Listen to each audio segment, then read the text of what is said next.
I'm a bit late to Oshinoko's hype train, I admit it. 6 episodes have already been released, but it is not too late to talk about what I consider to be anime manga's greatest short-lived character, Ai Hoshino.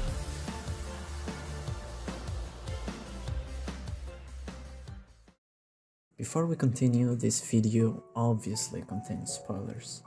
It will mostly focus on the first episode of Oshinoko, but other animes such as Attack on Titan, Cyberpunk Edge Runners, Demon Slayer, and I Want to Eat Your Pancreas will also be used as examples throughout the video. If you wish to skip to certain sections though, I'll make sure to include in the video a spoiler warning. It is no surprise that Oshinoko's first episode broke the internet. It is considered by many, including me, anime's greatest first episode. And considering its length of 1 hour and 20 minutes, it's not really surprising. You can consider the prologue a movie by itself.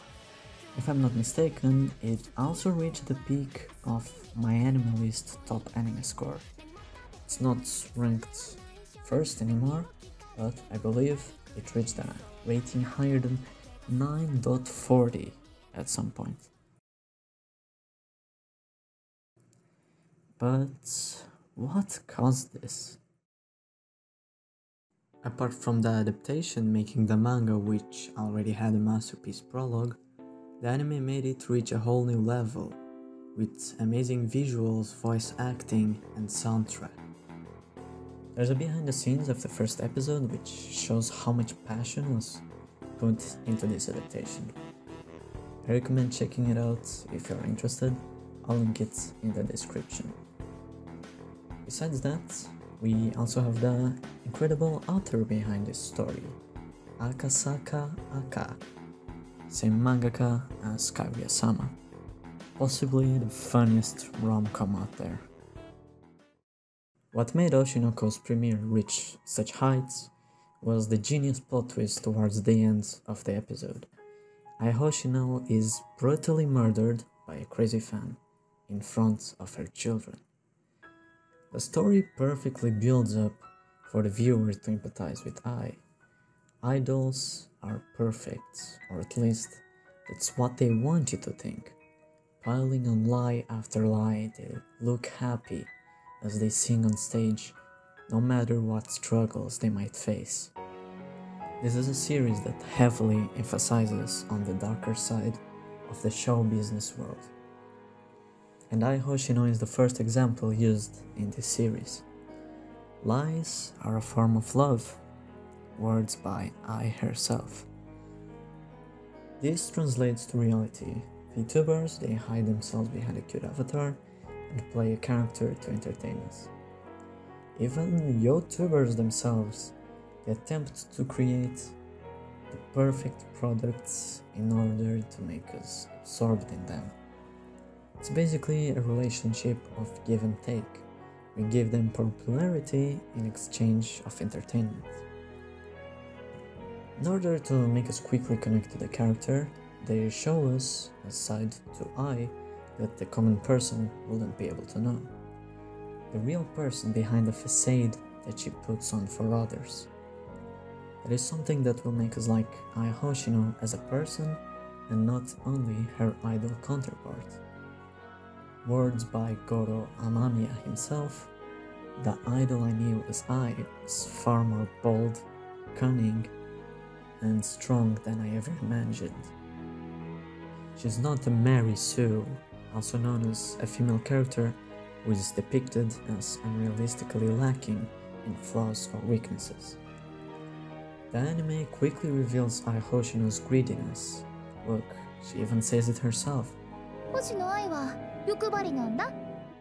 Her wish to find true love, to be able to truthfully love her children and her fans, and still keep doing her job as an idol, keeping her hidden life a secret from everyone.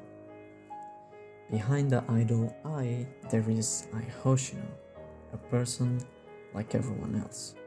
She's not a goddess, she's not perfect. Ai Hoshino deserves to live normal life like a normal person. and the viewer wishes for exactly that as they watch the episode. Now, before we go any deeper into Ai Hoshino's character, let's take a break and check out her design. There's a reason to why Ai is the face of P. Komachi, her idol group. It's because she's far cuter than any other member. The first focus in Ai's design are definitely the eyes. A beautiful gradient from purple to pink and the shining stars. They look directly into your soul. You can't take your eyes off them. It makes sure that when Ai is on the screen, you'll be looking at her and her only.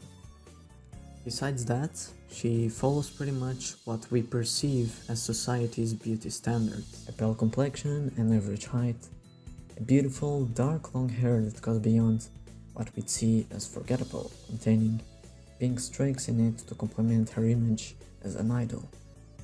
The bangs swept to the right stop just past the eyebrows. It allows the viewer to properly read her facial expressions and her emotion. Not having full bangs makes Ai seem a lot more approachable. Full bangs tend to give a vibe of princess. It's called hime cut for a reason. They tend to seem unapproachable, maybe even cold. So Ai instead has bangs that are parted. Of course, we will not want any big forehead memes, so the bangs are an amazing addition to the hair. Unlike a character such as Marin Ketagua though, Ai Hoshino's design keeps her secretive vibe to it. Having a darker hair and not usually wearing clothes that reveal too much skin reminds the viewer that her true side is still there. Her design can be cute or outright daunting. Ai Hoshino's character is fully built around the mystery. She was raised as an orphan after her abusive mother got arrested for theft. She never had any memories of loving or being loved herself. When President Saito approached her, giving her the offer of becoming an idol, she believed that she couldn't become one, as she wouldn't be able to love her fans truthfully. But after being told that lying is a desirable trait in the idol industry, she quickly became convinced to join the agency. From there on out, she kept lying to her fans, saying that she loved them, in hope that it will become the truth one day. However, it's only right before her death that she reached the conclusion that there was something she truly loved: her children. That is the mystery behind Ai Hoshino. Just how much of her is a lie? She herself lied so much she doesn't know when she's saying the truth. Even after getting stabbed, instead of getting angry, she gets disappointed in herself. Ai tries finding blame in her own actions and says that even in a moment like that, she wants to love the fan who just stabbed her. How much of Ai Hoshino is the truth? How much is she hiding? She's constantly smiling. She's a talented person with a hidden background, but we are aware that deep inside, she has done everything out of kindness. A character that shines too brightly for her own good. They say the more kind you are, the more likely you are to get exploited for it. Author of the story, Akasaka Aka, said himself in an interview that initially Ai was not supposed to die in the prologue. However, she shined way too much. There's a moment in the prologue that explains this really well. It's almost funny. Ai gets a minor role on a series. They film quite a bit of scenes with her. The director even gets surprised by how much she manages to attract attention. But once they check out the final product, she has a single scene. They cut way too much.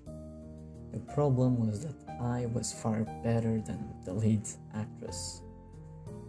Ai simply appeared too cute up on screen. If you use this scene, on the series as a whole, then Oshinoko's focus will be Ai and Ai only if she stayed alive. Just seeing Ai being herself, doing her usual things, is more than enough to keep us entertained.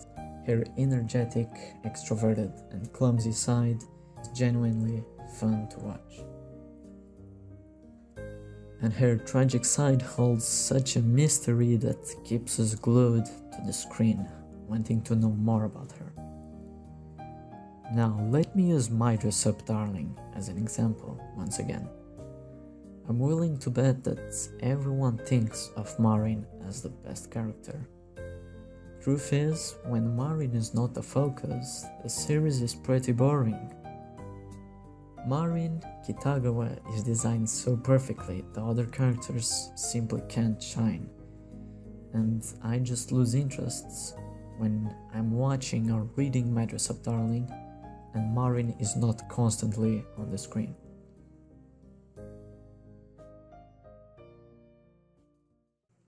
Despite Ai's death though, she's always there, and that is what makes her different from other short-lived characters. I'm going to straight up use Attack on Titan and Cyberpunk Edgerunners as examples, so there goes the first spoiler warning.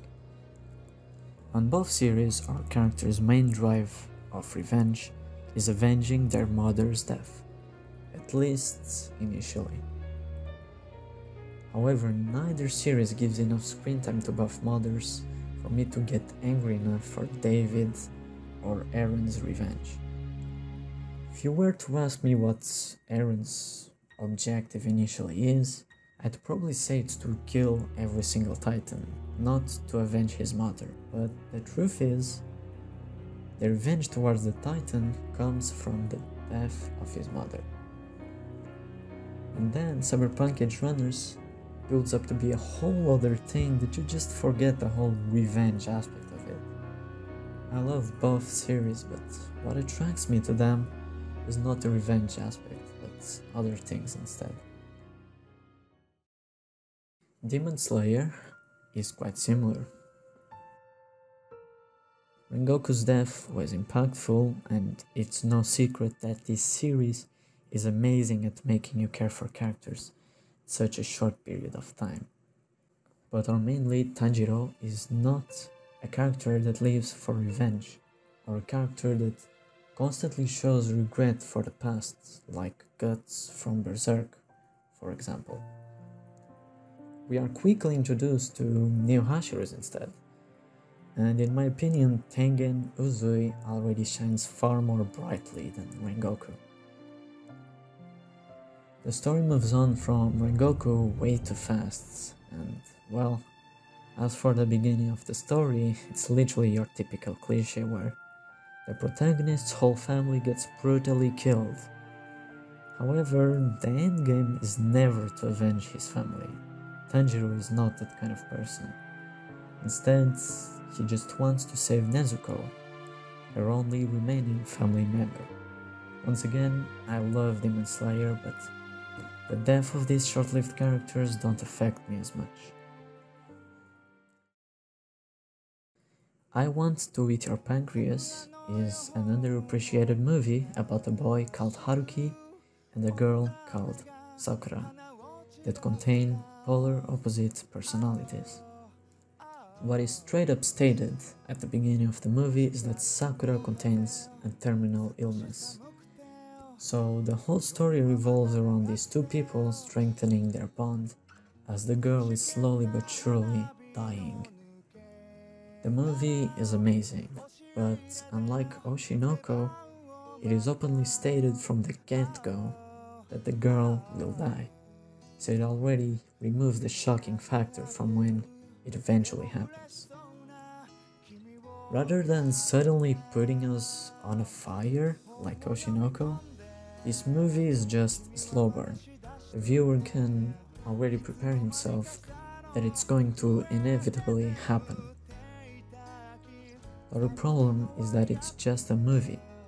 Unlike an actual series, a movie can't keep on reminding us for a long period of time about this character.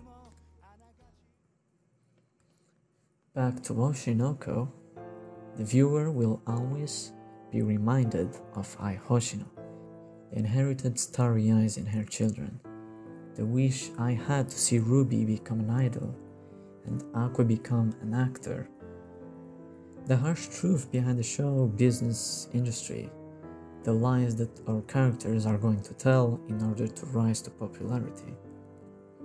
Aqua's main drive is revenge. The mystery behind Ai's past will be revealed with time, and the series also allows other characters to shine, because not only did Aqua and Ruby inherit certain things from Ai Hoshino, but also characters such as Arima Kana and Kurokawa Akane, among many other things that I unfortunately can't spoil. All I can recommend is for you all to read the manga.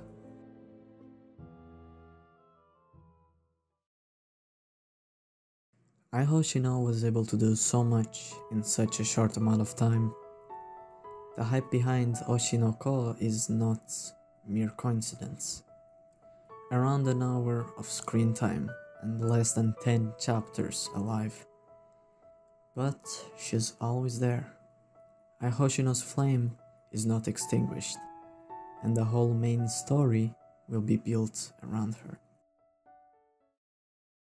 I hope you all enjoyed the video. I appreciate that you took your time to watch it. Have a great rest of the day, and I'll see you next time.